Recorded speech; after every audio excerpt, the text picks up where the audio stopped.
Kavuşmaz heç yollarımız, tufan keser.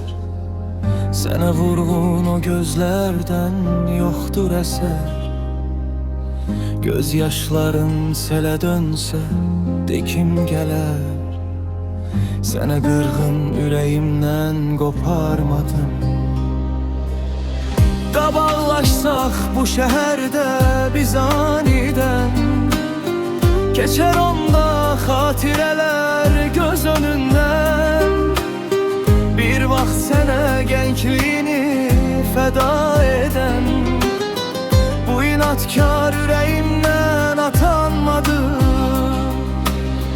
Bir ruh idik ayrı-ayrı bədənlərdə, nə tez gəldi çatdı hicran ömrümüzə.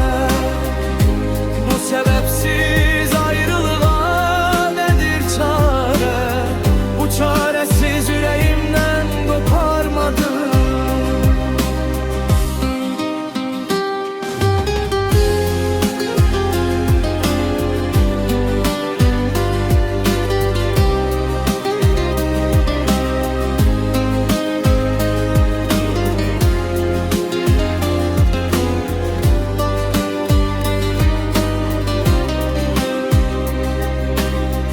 Qabaqlaşsaq bu şəhərdə biz anidən, keçər onda xatirələr göz önündən.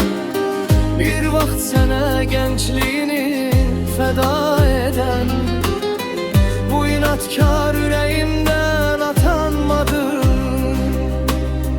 Bir ruh idik ayrı-ayrı bədənlərdə, nə tez gəldi çatdı hicran ömrümüzə.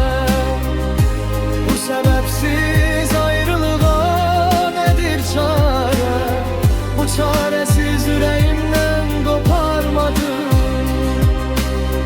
Bir ruh idik ayrı-ayrı bədənlərdə, nə tez gəldi çatdı hicran ömrümüzə.